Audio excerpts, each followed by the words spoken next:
اللہ کی توفیق سے قیامت اور اس کے آثار کے حوالے سے گفتگو کا سلسلہ جاری ہے۔ بس گزشتہ جمعے حالات اور موقع کی مناسبت سے ہم نے اپنے اس جاری موضوع میں توقف کیا تھا اور خالص توحید کے حوالے سے چند گزارشات آپ کے سامنے رکھی تھی، جس کا خلاصہ یہ تھا کہ اس بھری کائنات میں اگر کوئی قوت ہے، اگر کوئی طاقت ہے، اگر کوئی حرکت ہے، اگر کوئی زندگی ہے، جتنی صفات، جتنا کچھ اس دنیا میں جس کو ہستی کہا جاتا، ہستی، ایک نیستی ہوتی ہے، ایک ہستی ہوتی ہے، ایک وجود ہوتا ہے، ایک عدم ہوتا ہے۔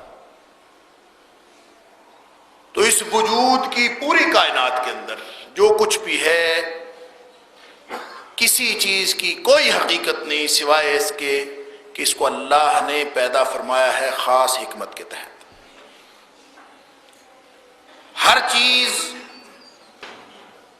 اسی کے حکم سے پیدا ہوئی ہے، اسی کے حکم سے چل رہی ہے، اسی کے حکم کے مطابق ایک دن ختم ہو جائے گی۔ فنا بقا سب اللہ کے ہاتھ میں ہے۔ تو جس کے ہاتھ میں یہ سب کچھ ہو، سننے والا، التجائیں سننے والا وہ اکیلا ہے، مدد کرنے والا وہ اکیلا ہے، قوت اس کے علاوہ کسی کے پاس ہے ہی نہیں، وہ اکیلی ایسی ہستی ہے، وہ اکیلی ایسی ذات ہے کہ دنیا کائنات میں کوئی ایسی ہستی نہیں جس سے خوف اور امید وابستہ کیا جا سکے۔ خوف اور امید، انسان ساری زندگی میں اپنے عمل کی بنیاد ان دو جذبات پر رکھتا ہے۔ کسی چیز سے ڈر لگتا ہے، یہ تو عمل کرتا، کسی چیز سے امید بنتی ہے تو عمل کرتا۔ تو دنیا میں کوئی ایسی ہستی ہے ہی نہیں جس کے ساتھ خوف اور امیدیں حقیقتاً وابستہ کی جا سکیں سوائے اللہ کے۔ فرق بس اتنا ہے کہ جب تک یہ نقطہ کسی کی سمجھ میں نہیں آتا، اس وقت تک انسان دنیاوی خوف اور دنیاوی خداؤں کے خوف سے باہر نہیں نکل پاتا، نہ دنیاوی خداؤں کی امیدوں سے باہر نکل پاتا۔ جب تک اس کے دل میں امیدیں اور خوف دنیا کے خداؤں کے حوالے سے چھپی رہتی ہیں، اس وقت تک اس کے دل میں اللہ کا خوف پیدا نہیں ہو سکتا۔ جب تک اس کو صاف نہیں کرے گا اپنے دل کو، جب تک اس کو بالکل خالی نہیں کرے گا۔ امام غزالی علیہ رحمہ نے کہا ہے کہ تزکیہ نفس کرنے سے پہلے تخلیہ نفس کرنا پڑتا ہے، دل کو خالی کرنا پڑتا ہے، اس میں جو کچھ چھپا ہے اس کو نکالنا پڑتا ہے۔ اور وہ جو اقبال نے کہا تھا کہ بتوں سے تجھ کو امیدیں، خدا سے نومیدی، مجھے بتا تو صحیح اور کافری کیا ہے۔ ہم امید لگا لیتے ہیں ایسے ہی چھوٹی چھوٹی چیزوں سے کہ اس سے کام میرا بن جائے گا، اس سے بن جائے گا، اس سے بن جائے گا۔ اور اگر کوئی شخص کہہ دے کہ بھائی اللہ پہ بھروسہ رکھو، اللہ پہ امید رکھو، تو کہتا ہے اللہ پہ تو سب امیدیں رکھتے ہیں، گویا یہ تو کوئی اہم بات نہیں، اللہ کی بات تو سارے ہی کرتے ہیں، اللہ تو سب کا ہی، تو پتہ نہیں کب سنے گا، کب کرے گا۔ جبکہ اس کا اعلان ہے کہ میں ڈائریکٹ سنتا ہوں اور ڈائریکٹ پوری بھی کرتا ہوں، یہ اس کا اعلان۔ تو ہر قسم کا جذبہ، ہر قسم کے احساسات اگر اللہ سے منسلک ہو جائیں تو یہی تقاضا ہے لا الہ الا اللہ کا۔ اسی بات کا ہم نے کلمہ پڑھا ہوا ہے، لا الہ الا اللہ، کہ کوئی ہے ہی نہیں سوائے اللہ کے، اور اس اللہ کے ساتھ ہماری ملاقات ہونے والی ہے۔ کب ہوگی؟ ہو سکتا ہے اس ملاقات میں چند لمحے باقی ہوں، ہو سکتا ہے چند ہفتے باقی ہوں، چند مہینے یا چند سال باقی ہوں، سال بھی ہوں، حتیٰ کہ صدی بھی ہو تو کچھ زیادہ نہیں ہے۔ اللہ اکبر۔ ایک تو ویسے ہی زندگی کی چونکہ حقیقت کوئی نہیں، اور قیامت کے دن جب انسان اپنی پچھلی زندگی پہ نگاہ ڈالے گا تو اس کو یوں ہی لگے گا جیسے ایک دن گزارا ہے، یہ چند دن کا بھی کچھ حصہ گزارا ہے، پورا دن بھی نہیں گزارا۔ ابھی بھی اپنی زندگی پہ پیچھے نگاہ ڈال کے دیکھ لیں، کسی کی عمر اگر 50-60 سال ہے تو اس کو لگتا نہیں ہے کہ مجھے 50-60 سال ہو گئے یہاں آئے ہوئے، ابھی لگتا میں تو ابھی آیا ہوں اس دنیا۔ اور جس کی 30-32-35 سال عمر ہے وہ تو سمجھتا ہے کہ میری تو ابھی زندگی کی ابتدا ہوئی ہے، میں نے بھی دیکھا ہی کیا۔ موت قریب قریب نظر نہیں آتی کہیں، جبکہ اللہ فرماتا ہے کہ چاہے تمہاری ملاقات موت کے ذریعے آئے، چاہے تمہاری قیامت کے ذریعے آئے، یہ تو اچانک آئے گی۔ موت آ گئی تو وہ بھی اچانک، قیامت آ گئی تو وہ بھی اچانک۔ تو تیاری تو اس سے پہلے کرنی ہے نا، اس نے بتا کے تھوڑی آنا موت نے کہ میں آ رہی ہوں، اور قیامت نے تھوڑا بتا کے آنا ہے کہ میں آ رہی ہوں۔ تو قیامت اور موت دونوں کا وقت مقرر ہے، لیکن سوائے اللہ کے کوئی نہیں جانتا۔ ہمیں صرف یہ بتایا گیا ہے کہ اس کے آنے سے پہلے پہلے تیاری رکھنی، اور تیاری کب کرنی ہے؟ پھر کل سے شروع کر لیں گے۔ جس نے عمرے کا پروگرام بنایا ہوتا ہے کہتا ہے عمرہ کر کے انشاءاللہ کر لوں گا۔ کوئی کہتا ہے جب حج کا میں نے پروگرام بنایا ہوا ہے، جو ہی میں حج کر کے آؤں گا میں اپنے معمولات زندگی ٹھیک کر لوں گا، وہاں پہ اللہ سے معافی مانگوں گا، اس کے بعد اپنے معمولات ٹھیک کر لوں گا۔ پلاننگ اچھی ہے عمرہ کرنا یا حج کرنا، لیکن سوچنے کی بات یہ ہے کہ کیا عمرے کے لیے جتنے دن باقی ہیں اتنی زندگی کا سرٹیفکیٹ اللہ سے لے لیا ہے کہ زندگی باقی ہے؟ اگر کل کی تاریخ بھی ڈالی ہے تو کل تک کی زندگی کی گارنٹی موجود ہے، اور جس چیز کی گارنٹی نہیں ہے اس چیز پہ ہم امید رکھتے ہیں، اور جس سے امید رکھنی ہے اس سے ہم امید نہیں رکھتے۔ جس کی گارنٹی ہی کوئی نہیں، کسی لمحے ہو سکتا ہے، اللہ جانتا ہے کہ ہمیں اس مسجد سے نکلنا نصیب نہ ہو، اللہ جانتا ہے۔ تو زندگی اور موت مسئلہ نہیں ہے، زندگی اور موت مسئلہ نہیں ہے۔ مسئلہ یہ ہے کہ اللہ کی فرما برداری میں ہے کہ نافرمانی میں ہے، مسئلہ صرف یہ ہے۔ اگر اللہ کی فرما برداری میں ہے تو پھر زندگی اور موت کا فرق بے معنی ہے، کوئی فرق نہیں ہے۔ کوئی زندہ پھرتا ہے، کوئی فوت ہو گیا ہے، بلکہ فوت ہونے کے بعد وہ زیادہ ریلیکس محسوس کرتا ہے، اس لیے کہ اس کی رب سے ملاقات ہو جاتی ہے۔ جس ملاقات کے لیے وہ دنیا میں پھرتا تھا مارا وہ تو اس قید سے چھوٹ کر اللہ کے پاس پہنچ جاتا۔ فرق صرف یہ ہے کہ اپنی زندگی کی حقیقت کو پہچانے، لیکن یعنی زندگی ایک تو ویسے ہی کمزور، اور بالکل یوں سمجھے کہ اس کا کوئی کمزور بیک گراؤنڈ ہے، اس کی کوئی مضبوط فوٹنگ نہیں ہے، کوئی امید نہیں ہے اس کی، لمبی بھی ہو جتنی مرضی لمبی ہو۔ اور قرب قیامت تو رسول اللہ صلی اللہ علیہ وسلم نے فرمایا زمانہ ویسے ہی سکیڑ دیا جائے گا۔ یعنی ایک تو بات ہے ویسے ہی جس کی عمر جتنی مرضی لمبی، تفسیروں میں پڑھا ہے کہ گزشتہ امتوں کی عمریں بہت لمبی ہوتی تھی، کئی 100 سال، لطیفے بنے ہوئے ہیں۔ اور اسرائیلی روایات میں اس طرح سے کہ کسی کی 1000 سال عمر، کسی کی 900 سال عمر، کسی کی 500 سال، 1500 سال، 200 سال، اس طرح کی عمریں ہوتی تھی۔ اور کوئی خاتون بیٹھی رو رہی نوح علیہ السلام کے دور میں کہ میرا بچہ فوت ہو گیا ہے، حکایت بیان کی جاتی ہے، واللہ عالم اس کی کیا بنیاد ہے، کہ خاتون رو رہی تھی میرا بچہ فوت ہو گیا۔ کسی نے پوچھا، حضرت نوح علیہ السلام کا گزر ہوا، پوچھا بی بی کیوں رو رہی ہو؟ کہتی میرا بچہ فوت ہو گیا، دیکھا ہی کچھ نہیں تھا، ابھی بچہ ہی تھا۔ تو پوچھا کتنی عمر تھی؟ کہا 250 سال عمر تھی، 250 سال کا بچہ فوت ہو گیا۔ اللہ اکبر۔ تو نوح علیہ السلام نے کہا کہ بی بی ایک امت آئے گی آخری نبی کی، جس کی زیادہ سے زیادہ 100 سال عمر ہوا کرے گی، تو 250 سال کے بچے کو روتی ہے۔ تو حکایت بیان کرنے والا کہتا ہے کہ اس خاتون نے نوح علیہ السلام کی بات سن کے یہ کہا کہ وہ لوگ بھی مکان بنا کے رہیں گے، ان لوگوں نے بھی زندگی اس طرح سے گزارنی ہے جیسے ہم گزار رہے ہیں، مکان بنا کے، کمرے بنا کے، گھر بنا کے رہیں گے۔ اگر اتنی سی زندگی ہو تو آدمی کسی پیڑ کی چھاؤں میں گزار دیتا ہے، اس میں کون سی بات ہے؟ اگر اتنی سی زندگی ہو اور پتہ ہو کہ ہے اتنی، اس کے لیے بندوبست کرنے کی کیا ضرورت ہے؟ اللہ اکبر۔ رسول رحمت صلی اللہ علیہ وسلم نے فرمایا کہ قرب قیامت زمانہ سکیڑ دیا جائے گا، لا تقوم الساعہ، ترمذی شریف کی حدیث ہے اور مسند احمد کی، حتی یتقارب الزمان، زمانہ سکیڑ دیا جائے، یعنی نہ بھی سکڑا ہو تو بھی اس زندگی کی حقیقت اس سے زیادہ نہیں ہے۔ کأنہم یوم یرونہا لم یلبثوا الا عشیۃ او ضحاہا، یہ اس دن وہ کہے گا جب قیامت کو دیکھے گا 50,000 سال کا ایک ہی دن، اللہ اکبر۔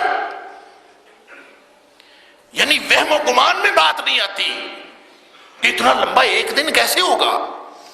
اس کو دیکھ کے پیچھے دیکھے گا کہ پھر زندگی کی کیا حقیقت ہے، تو لگتا یہ ہے کہ ایسے ہی میں تو چند لمحوں کے لیے گیا تھا دنیا میں، کوئی خاص وقت تو میں وہاں نہیں رہا، الا عشیۃ او ضحاہا، دن کا کوئی حصہ رہا ہوں وہاں پہ، کوئی پورا دن بھی نہیں رہ سکا۔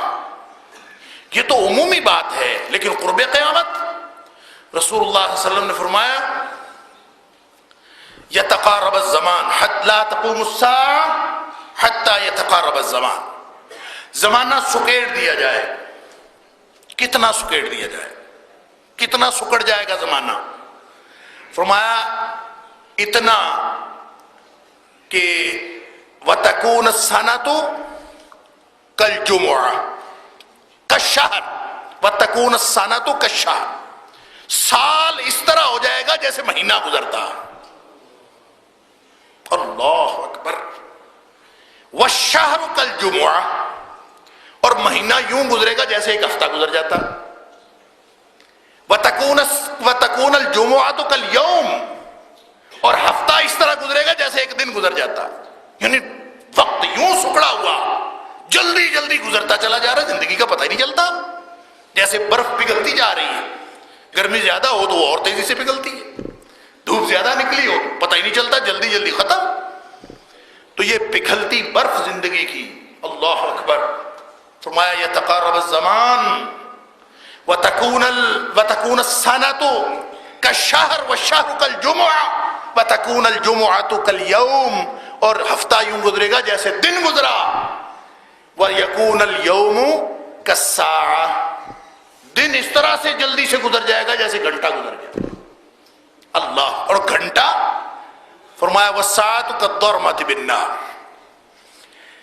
گھنٹہ تو یوں گزرے گا جیسے آگ کا شعلہ لپک کے، یعنی اس کو ایک دم بلند ہوا اور فوراً بجھ گیا، جس طرح چنگاری بھڑکتی ہے اور فوراً بجھ جاتی ہے، فرمایا اس طرح سے گھنٹہ تو یوں گویا ایک سیکنڈ میں گھنٹہ گزرتا چلا جائے گا، ایک لمحے میں جیسے چنگاری بھڑکتی ہے اور لپک کر بجھ جاتی۔ فرمایا یہ حال گھنٹے کا ہوگا، اور دن گھنٹے کی طرح، ہفتہ دن کی طرح، مہینہ ہفتے کی طرح، اور سال مہینے کی طرح گزرتا چلا جائے۔ اور دیکھ لیں، ہم دیکھ رہے ہیں ایسے ہی ہو رہا ہے، پتہ ہی نہیں چلتا۔ پیچھے زندگی کہتے ہیں جی 20 سال پہلے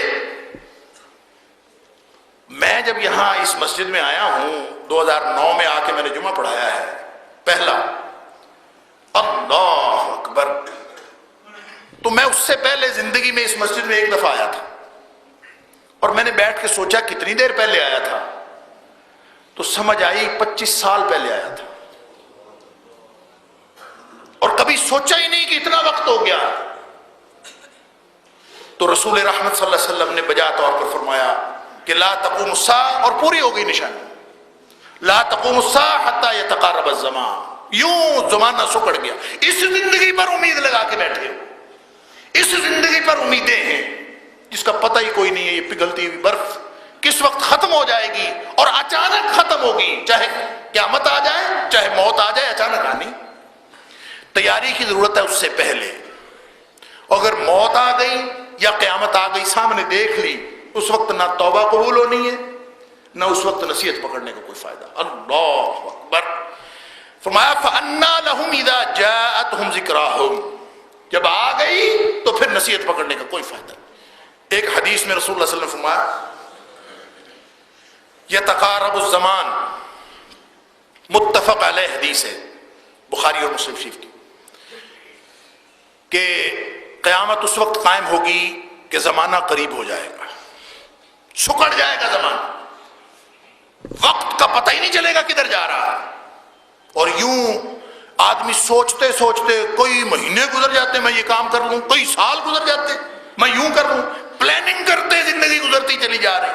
آپ ذرا غور تو کریں کہ رسول اللہ صلی اللہ علیہ وسلم نے کس حقیقت کی طرف نشاندہی فرمائی تھی، یتقارب الزمان، اور پھر فرمایا وَيَنْقُصُ الْعَمَلِ، جب وقت اتنا سکڑ جائے گا تو کام تو ختم ہو گیا، کام تو رہ ہی نہیں جائے گا۔ وَيَنْقُصُ الْعَمَلِ، تقریریں رہ جائیں گی، خطبے رہ جائیں گے، واعظ نصیحت رہ جائے گی، عمل کوئی نہیں رہ جائے گا۔ وَيَنْقُصُ الْعَمَلِ، عمل کم ہو جائے گا، عمل میں کمی ہو جائے گی۔ ایک تو اس وجہ سے کمی ہو جائے گی کہ وقت میں بے برکتی، وقت کی بے برکتی لے ڈوبی، اور اوپر سے انسان کا اپنا طرز عمل، ایک گفتار ہے ایک کردار ہے، ایک فکر ہے ایک عمل ہے، اور گفتار آسان ہے کردار سے، گفتار آسان ہے۔ امام غزالی کہتے ہیں کہ جب مجھے پتا چلا، جب میں تلاش حقیقت کے لیے ادھر ادھر دوڑ دھوپ کر رہا تھا، تو مجھے پتا چلا کہ یونیورسٹی میں پڑھاتے ہوئے مجھے حقیقت نہیں مل سکتی۔ آپ کو شاید معلوم ہو کہ امام غزالی علیہ الرحمہ اس وقت دنیا کی سب سے بڑی یونیورسٹی کے صدر مدرس تھے، بغداد کی یونیورسٹی میں، اور وہ اتنی بڑی یونیورسٹی تھی، بغداد پوری دنیا میں علوم کا گڑھ تھا، اور اس علوم کے گڑھ میں جو سب سے بڑا مدرس، وائس چانسلر نہیں، چانسلر اس وقت کا، وہ امام غزالی رحمۃ اللہ علیہ تھے۔ اور وہ جو اس کی حیثیت کیا ہوتی تھی اس صدر مدرس کی، کہ کتابوں والوں نے لکھا ہے کہ جب یونیورسٹی کے صدر مدرس کی سواری گزرتی تھی نا بازار سے، تو خلیفہ وقت اس سواری کو دیکھ کر اور اس کے احترام کو دیکھ کر خواہش کرتا تھا کہ کاش میں خلیفہ نہ ہوتا، میں صدر مدرس ہوتا۔ یعنی حکمران، وقت کا حکمران، وہ خواہش کرتا تھا کہ میں حکمران نہ ہوتا، میں صدر مدرس ہوتا۔ اس کی عزت زیادہ ہے اور اس کی لوگوں کے اندر پذیرائی زیادہ ہے۔ اور اس موقع پر امام غزالی کہتے ہیں کہ جب مجھے سمجھ آئی کہ جس چیز سے اللہ ملنا ہے وہ یونیورسٹی میں نہیں ہے، مجھے کچھ کرنا پڑے گا، کردار بنانا پڑے گا، اور کردار کس طرح کا بنانا ہے اس کے لیے پڑھنا پڑے گا۔ تو کہتے ہیں چونکہ ہمیشہ پڑھنا، سوچنا، باتیں کرنا ہمیشہ کردار بنانے سے آسان رہا ہے، لہذا میں نے بھی پڑھنے سے ابتدا کی، لوگوں کے تذکرے پڑھنے شروع کر دیے۔ کس نے اللہ کو کیسے پایا؟ صحابہ کرام کے تذکرے پڑھے، تابعین عظام کے تذکرے پڑھے، انبیاء کے تذکرے پڑھے، کس کس کو اللہ کے ساتھ کس طرح سے تقرب حاصل ہوا، یہ میں نے پڑھنا شروع کر دیا۔ تو گویا کردار بنانا یہ مشکل کام ہے۔ تو کہتے ہیں جب میں نے پڑھا تو مجھے سمجھ آئی کہ اس میں پڑھنے والی تو بات ہی کوئی نہیں، سارا کام ہی کرنے والا ہے، پڑھنے والی تو چیز ہی کوئی نہیں، کہنے سننے والی تو بات ہی کوئی نہیں، یہ تو کرنے کا کام ہے، عملی کام ہے۔ تو نبی کریم صلی اللہ علیہ وسلم فرماتے ہیں کہ وَيَنْقُصُ الْعَمَلُ، قرب قیامت باتیں رہ جائیں گی، عمل ختم ہو جائے گا۔ 2 من 2.5 من کے خطبے دینا تو بڑا آسان ہے، تقریر کرنا جس سے مرضی کروا لو، بلکہ کوئی تقریر کر رہا ہو تو دوسرے کا دل کر رہا ہوتا ہے میں اس کی جگہ ہوتا میں اس سے اچھی تقریر کرتا۔ ساری دنیا تقریروں پہ لگی ہوئی ہے، تحریروں پہ لگی ہوئی ہے، لکھنے پہ لگی ہوئی ہے، کرنے پہ کوئی نہیں لگا۔ بولنا، لکھنا، سنانا، کہنا یہ آسان ہے نا، اور ساری دنیا اسی کام پہ لگی۔ ایک بڑا ہی نیک بچہ جینون حقیقتاً جس کو میں نیک سمجھتا ہوں، وہ ایک دن ایک جگہ گفتگو کر رہا تھا اور اس نے بڑی خوبصورت اور مؤثر گفتگو کی، بڑی پسند آئی مجھے، جس کا لب لباب یہ تھا، خلاصہ یہ تھا کہ ہم سب کو قرآن پڑھنا چاہیے، ہم سب کو قرآن کے ساتھ منسلک ہو جانا چاہیے۔ بڑی خوشی ہوئی مجھے کہ نوجوان بچہ ہے اور اتنی خوبصورت اس نے بات کی۔ تو ایسے ہی رات کو کسی جگہ اس کے ساتھ سیٹنگ ہو گئی تو میں نے پوچھا بیٹا آپ روزانہ قرآن کتنا پڑھتے ہو؟ مطلب بڑی اچھی بات آپ نے کی ہے، قرآن کے ساتھ منسلک ہونا چاہیے، روزانہ قرآن کم از کم۔ اچھا خود وہ حافظ تھا، تو اس نے کہا یہ، میں نے کہا آپ کی اتنی مؤثر گفتگو تھی لیکن آپ خود کتنا قرآن پڑھتے؟ جو آپ نے طریقہ کار لوگوں کو بتایا ہے کہ اس طریقے سے قرآن پڑھنا چاہیے، تو کیا خود آپ کرتے ہو وہ؟ تو آپ یقین کریں وہ بچہ میرے سے جھگڑ پڑا کہ آپ میرے اوپر تنقید کر رہے ہیں، ہر بندے کو تنقید کا حق ہے۔ میں نے کہا بیٹا میں تنقید نہیں کر رہا، میں جتنی باتیں کرتا ہوں میں کوشش کرتا ہوں اس پہ عمل بھی کروں، کوشش کرتا ہوں۔ اللہ تعالیٰ غلطیاں کوتاہیاں معاف فرمائے، ہزار غلطیاں، اللہ تعالیٰ سب کے گناہ معاف فرمائے، لیکن یہ ہے کہ آدمی صرف کہتا رہے کرے نہ، یہ قرب قیامت کی نشانی ہے۔ دوسروں کو کہنا، تو میں نے ان کو کہا کہ میں نے کہا بیٹا آپ کو کم از کم 1 سپارہ روزانہ پڑھنا چاہیے قرآن پاک کا، آپ حافظ ہیں اور مجھے کہتا ہے روزانہ 1 سپارہ پڑھنے کی کوئی شرعی دلیل ہے؟ باقاعدہ جھگڑا، بحث، تو یہ موجود ہے۔ بحث آپ ہزار کر لیں، میں نے اس کو چپ کرا دیا، میں نے فلاں کو چپ کرا دیا، اتنا بڑا عالم بنا پھرتا تھا میں نے اس کو چپ کرا دیا، یہ رہ گیا باقی۔ سامعین بھی میں بڑی معذرت کے ساتھ عرض کروں گا، تقریریں خطبے سننے جاتے ہیں، کہنے والا بھی اسی چکر میں ہوتا ہے کہ میرا خطبہ اچھا ہو جائے، اس کو عمل کے ساتھ کوئی نہیں ہوتی الا ماشاء اللہ، میری تقریر اچھی ہو جائے، لوگ اس پہ سبحان اللہ کہیں۔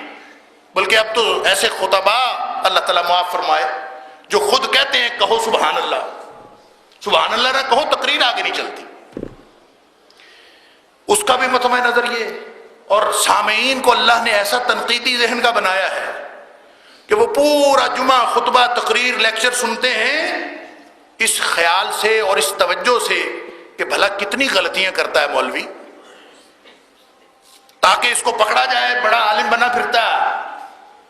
عمل کوئی نہیں ہے، عمل کی طرف توجہ، اللہ ماشاء اللہ جس کی ہے توجہ عمل پر کی طرف، میری آپ کی ہم میں سے کسی کی اگر توجہ عمل کی طرف ہے تو اس سے بڑی سعادت کی بات اور کوئی نہیں ہے۔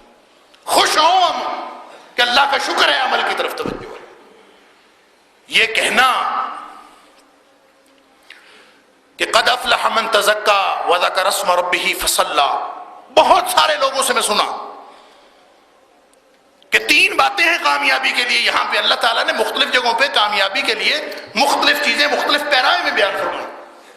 قد افلح من تزکا وذکر اسم ربہ فصلی، 3 باتیں ہیں۔ اور ہمارے چچا محترم جو فوت ہو گئے اللہ تعالیٰ ان کی مغفرت فرمائے 9 دسمبر کو، وہ اپنی پوری زندگی لوگوں کو یہی نصیحت کرتے تھے کہ یہ 3 باتوں پر عمل کر لو، دنیا آخرت کامیاب ہو جائے۔ کون سی 3 باتیں؟ قد افلح من تزکا وذکر اسم ربہ فصلی، سب سے پہلی بات ہے پاکیزگی اختیار کر لو۔ پاکیزگی کیسی؟ ظاہری اور باطنی پاکیزگی، جسم بھی پاک ہو، قلب و ذہن بھی پاک ہو، نہ ظاہراً کوئی نجاست ہو نہ اندر کوئی آلودگی ہو، پاک کرو اپنے آپ کو ظاہر اور باطن۔ اور امام ابن سیرین نے کہا تھا کہ تقویٰ نام ہی اسی کا ہے کہ اپنے باطن کو اس طرح سے دھو دھو کے سنوارو جس طرح اپنا ظاہر لوگوں کو دکھانے کے لیے سنوارتے ہو نا، صاف کرتے ہو، اس طرح اپنا باطن اللہ کو دکھانے کے لیے صاف کرو. ڈھونڈو کہیں گندگی تو نہیں، کہیں کوئی ایسی چیز جو صفائی کے منافی ہو، جو تزکیے کے منافی ہو. کہیں کونے کھدرے میں، دماغ میں، دل میں، باطن میں کوئی چیز چھپی ہوئی ڈھونڈ ڈھونڈ کے نکالو. اور پتہ ہے کتنا بڑا عمل ہے یہ. اللہ اکبر. حضرت بلال رضی اللہ تعالیٰ عنہ سے جب رسول اللہ صلی اللہ علیہ وسلم نے پوچھا تھا نا کہ بلال، میں جب بھی جنت میں گیا ہوں تیرے قدموں کی آہٹ میں نے اپنے آگے سنی ہے، عمل کیا کرتا ہے تو؟ جب بھی جنت میں جانا ہوا کسی کو آگے آگے چلتے دیکھا، سنا، آہٹ سنی، پوچھا کون ہے، بتایا گیا بلال ہے. تو بلال کیا کرتے ہو تم؟ کوئی عمل؟ اللہ کے رسول کوئی عمل نہیں، وہی نمازیں ہیں، وہی روزے ہیں، سادہ عمل. لیکن ایک کام میں کرتا ہوں کہ رات سوتے وقت سوچتا ہوں کہیں دل دماغ میں کہیں کسی کے خلاف کینہ، بغض، دشمنی تو نہیں ہے، کسی کے خلاف. اگر مجھے کہیں سے نظر آئے تو میں اس کو نکال لیتا ہوں، پھر سوتا ہوں، اس سے پہلے سوتا نہیں.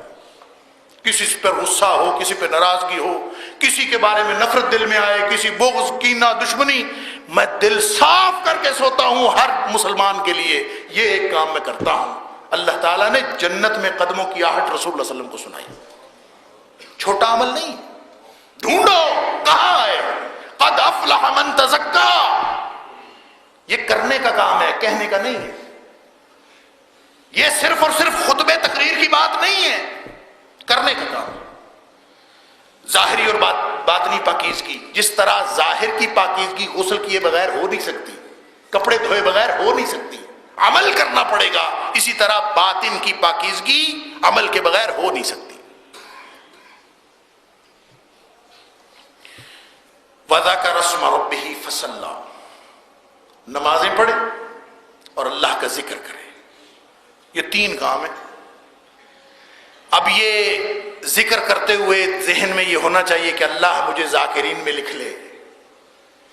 نماز پڑھتے ہوئے یہ خیال ہونا چاہیے کہ اللہ مجھے ان مقربین میں لکھ لے، ان مقربین میں لکھ لے جن کو اللہ، جن کے ساتھ سرگوشیاں کرتا ہے. اللہ سرگوشیاں کرتا ہے، رابطہ اللہ کے ساتھ. تو نماز ہے، ذکر اذکار ہے. 5 وقت کی کوئی شخص نماز پڑھے، ساتھ ذکر اللہ کا کرتا رہے، ظاہر باطن صاف پاک ہو، نہ ظاہری طور پر کوئی گندگی آلودگی کا کوئی شائبہ ہو، نہ باطنی طور پر، تو کامیابی تو اللہ نے وعدہ کر لیا ہے. قد افلح من تزکا وذکر اسم ربہ فصلی. تو میں ہوں یا آپ ہوں، ساری زندگی خطبہ دیتے رہیں اس آیت پر، نہ تزکیے کے لیے ظاہری اور باطنی میں کوشش کروں، نہ آپ کوشش کریں، تو کیا فائدہ اس کا؟ الا ماشاء اللہ ماحول یہی لگ رہا ہے. اگر عمل کی طرف توجہ ہے تو خوش ہونا چاہیے، نہیں تو فکر کرنی چاہیے، مجھے بھی اور آپ کو بھی، ہم سب کو فکر کرنی چاہیے. نبی کریم صلی اللہ علیہ وسلم فرماتے ہیں یہ قیامت کی نشانی ہے. بھاری بھرکم خطبات،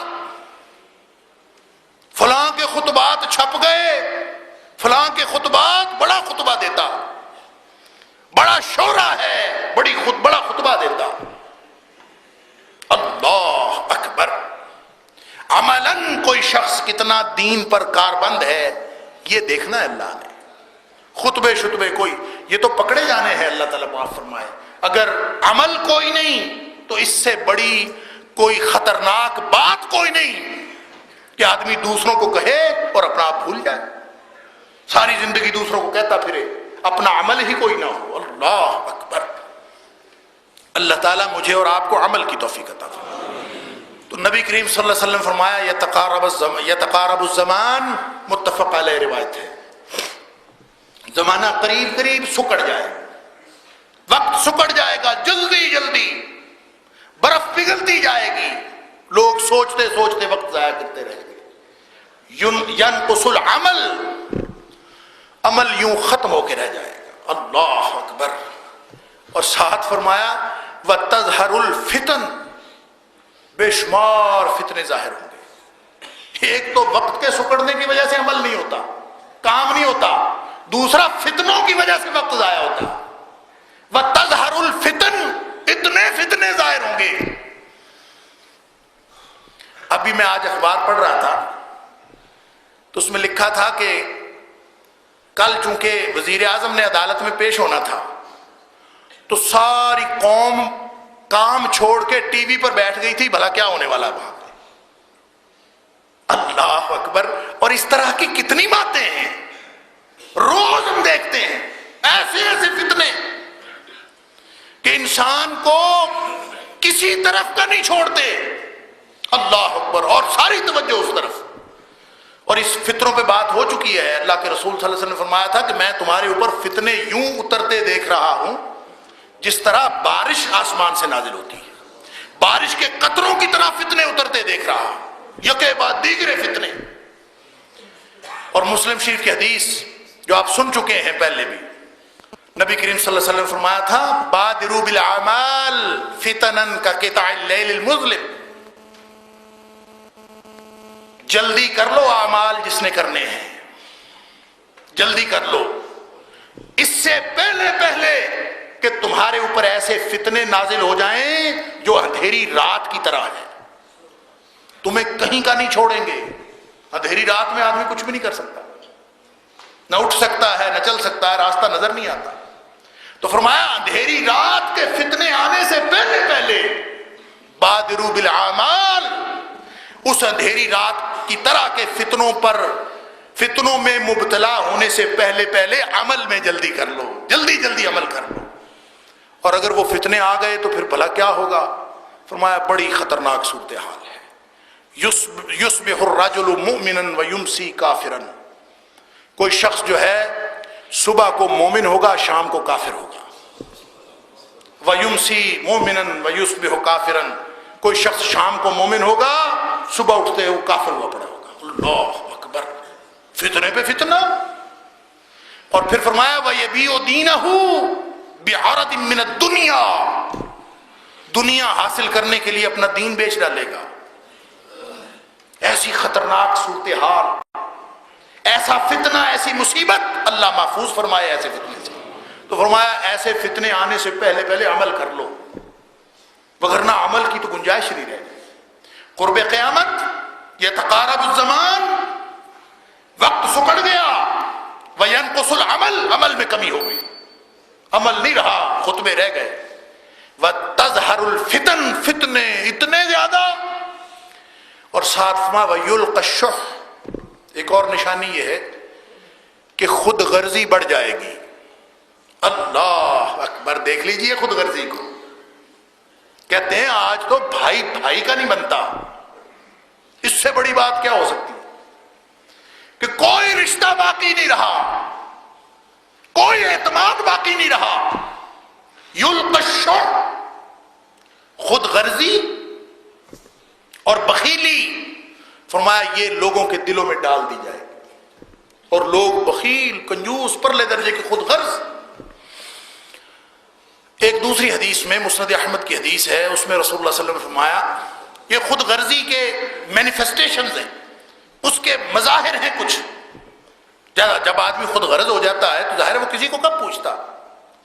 تو اس کے مظاہر میں فرمایا لا تقوم الساعة حتى تظہر الفحش والتفاحش. بے حیائی بڑھ جائے گی، اور بے حیائی بھی خود غرضی کا ایک اظہار ہے کہ کوئی شخص کسی کو نہیں پوچھتا، کوئی کسی کا نہیں بنتا، کوئی کسی کو بازار میں بکتے لٹتے دیکھ کر بھی اس کے دل پر کچھ نہیں ہوتا. ہوتا ہے بھلا ہمارے کچھ نہیں ہوتا. اب تو حالات اور بھی زیادہ ورسٹ ہیں. اللہ تعالیٰ معاف فرمائے. کون سی گلی ہے جہاں جرم نہیں ہے؟ کون سا محلہ ہے جہاں جرم نہیں ہے؟ کون سی ایسی مارکیٹ ہے جہاں بے حیائی نہیں ہے؟ نہ آپ کو تکلیف ہوتی ہے نہ مجھے تکلیف ہوتی ہے. کیوں؟ ہم نے اپنی داڑیاں رکھی ہوئی ہیں، اپنی ہماری شلوار ٹخنوں سے اوپر ہے، ہمارے گھر کا ماحول ٹھیک ہے، ہمیں کس سے کیا غرض؟ کوئی مرتا ہے مرے. اللہ کے رسول صلی اللہ علیہ وسلم کسی کو جہنم کی طرف جاتا دیکھتے تھے غم میں مبتلا ہو جاتے تھے. اللہ نے بار بار قرآن میں کہا فَلَعَلَّكَ بَاخِعٌ نَفْسَكَ عَلَىٰ آثَارِهِمْ إِن لَّمْ يُؤْمِنُوا بِهَٰذَا الْحَدِيثِ آسَفًا. اے نبی تو اپنے آپ کو ہلاک کر ڈالے گا, اتنا غم نہ کیا کر, نہیں ایمان لاتے تو اتنا غم نہ کیا کر. فذکر انما انت مذکر لست علیہم بمسیطر. آپ نصیحت فرما دیا کریں, کوئی مڑتا ہے تو مڑ آئے, نہیں مڑتا تو آپ کوئی داروغے نہیں رکھے ہوئے ان کے اوپر. لیکن نبی کریم صلی اللہ علیہ وسلم پھر بھی غم میں مبتلا ہوتے, اتنا غم کرتے کہ لوگ جہنم سے بچ کر جنت میں جانے والے بن جائیں. لیکن اب تو کیا ہے, یلقی الشح, کوئی نیک ہے, کوئی بد ہے, کوئی کاروباری ہے, کوئی سیاستدان ہے, خود غرضی کی انتہا ہے, کسی کوئی دوسرے کو پوچھتا ہی نہیں. اور فرمایا بے حیائی ظاہر ہو جائے گی. اور بے حیائی صرف ایسی نہیں کہ جو دیکھنے میں نظر آئے, والتفاحش, لوگوں کے باہمی تعلقات بے حیائی پر مبنی ہوں گے, باہمی تعلقات. اور میں پہلے بھی مثال دے چکا ہوں, لمبی تفصیلات ہیں اس کی, کہ بچے گھروں میں, لڑکیاں, اسٹوڈنٹس, لڑکے لڑکیاں, ہر ایک, یعنی میں حیران ہوتا ہوں کہ ایک لفظ ہے یار کا لفظ, میں نے پہلے بھی مثال دی تھی, یہ آج سے 10 سال پہلے بڑا بے حیائی کا لفظ سمجھا جاتا تھا. اور آج کے بچے بچیوں کو یار کہہ رہے ہیں, بچیاں بچوں کو یار کہہ رہی ہیں, اسٹوڈنٹس ایک دوسرے کو یار کہہ کے پکار رہے ہیں, حتیٰ کہ اپنے ماں باپ کو بھی یار کہہ کے پکار رہے ہیں. اور اس کو بے تکلفی کا ایک اظہار سمجھتے ہیں. بے حیائی بے تکلفی بن گئی ہے, اور کوئی اس کو پوچھنے والا نہیں. اور بچوں کو اگر سمجھائیں کہ بیٹا الفاظ کا انتخاب سوچ سمجھ کے کیا کرو, ان کی سمجھ میں نہیں آتا کہ یار لفظ میں خرابی کیا ہے. اللہ اکبر, جب باہمی تعلقات بے حیائی پر مبنی ہو جائیں, بچوں کو ماں باپ کا حیا نہ رہے, بڑوں کو چھوٹوں کا حیا نہ رہے, جب حالات اس طرح سے آ جائیں تو پھر ایسے ہی ہوتا ہے, کسی کو کیا سمجھ آئے کہ اصل بے حیائی کیا ہے اور حیا کیا ہے, فرق ہی ختم ہو گیا. اور اگلی بات رسول اللہ صلی اللہ علیہ وسلم فرمایا وقطیعۃ الرحم, خود غرضی کا ایک اظہار. مسند احمد کی اس حدیث میں فرمایا کہ اظہار ایک یہ ہے کہ لوگ رشتہ داروں سے کٹ جائیں گے. قطیعۃ الرحم, خود غرضی کا ایک اور مظہر. کوئی رشتہ دار کون پوچھتا ہے کسی کو, بھائی بھائی کو نہیں پوچھتا. اور تھوڑی سی دوسری رشتہ داری, یعنی اگلے سٹیپ کی رشتہ داری ہو تو ویسے ہی معاملہ ختم. روز بیٹیاں چیختی نظر آتی ہیں کہ باپ توجہ نہیں دیتا, ماں باپ چیختے نظر آتے ہیں, بچے توجہ نہیں دیتے, رشتہ داروں سے نالا ہے, کوئی کسی کو نہیں پوچھتا. قطیعۃ الرحم. اور اگلی بات رسول اللہ صلی اللہ علیہ وسلم سوء المجاورہ, پڑوسی, اس کا تو اللہ نے بڑا حق بنایا تھا, اتنا حق. جبریل جاتے آسمانوں پہ, پیغام لاتے نبی کریم صلی اللہ علیہ وسلم کو, پڑوسی کا خیال رکھنا, پھر جاتے پھر واپس آتے, پڑوسی کا خیال رکھنا. رسول اللہ صلی اللہ علیہ وسلم فرماتے ہیں, مسلم شریف کی حدیث ہے, فرماتے ہیں جبریل نے اتنا مجھے کہا پڑوسی کے بارے میں, اتنا مجھے کہا پڑوسی کے بارے میں کہ پڑوسی کا خیال رکھنا, پڑوسی کا خیال رکھنا, کہ مجھے خیال ہو گیا کہ یہ پڑوسی کو وراثت میں حصہ دار بنا دے گا. ابھی حکم لے کے آئے گا اوپر سے, آسمانوں سے, کہ آئندہ پڑوسی وراثت میں بھی حصہ دار بنے گا, حقیقی وارث ہوگا. ما زال جبریل یوصینی, کہتے ہیں مجھے وصیت عن الجار, مجھے وصیت اتنی کی, اتنی نصیحت کی, حتی ظننت انہ سیورثہ, مجھے یہ خیال آنا شروع ہو گیا کہ یہ تو عنقریب اس کو وارث قرار دے دے. بڑا خیال تھا, بڑا خیال رکھا, لیکن فرمایا کہ قرب قیامت خود غرضی اتنی بڑھ جائے گی کہ پڑوسی کے لیے کوئی کام نہیں آئے گا, بلکہ برا پڑوسی ہو. یہ تو ہو سکتا ہے کہ ہم پڑوسی کو کوئی شکوہ گلا کرنے کے لیے اس کا دروازہ نوک کریں کہ تمہارے گھر میں یہ فلاں مسئلہ ہے, میرے لیے تکلیف دہ ہے, لیکن اس کی تکلیف کا خیال یہ نہیں ہو سکتا. ہم جتنا مرضی، مجھے یاد ہے کہ بچپن میں ایک دفعہ کسی گھر میں ہم کیل ٹھوکنے لگے، اور وہ دیوار اپنی تھی، ساتھ دیوار دوسری دیوار دوسرے گھر کی تھی. تو میرے خالو تھے کہ اللہ بخش فوت ہو گئے، انہوں نے مجھے کہا نہیں بیٹے، کیل ٹھوکنے سے پہلے جاؤ ان کے گھر سے پوچھ کے آؤ کہ ہم کیل ٹھوک لیں، کہیں ان کو ہمارے کیل ٹھوکنے کی وجہ سے کوئی تکلیف نہ ہو، پوچھ لیں ان سے. اور مجھے یاد ہے وہ کیا اقدار تھیں، وہ کیا ویلیوز تھیں، اور آج کیا ویلیوز ہیں کہ کوئی کسی کو نہیں پوچھتا.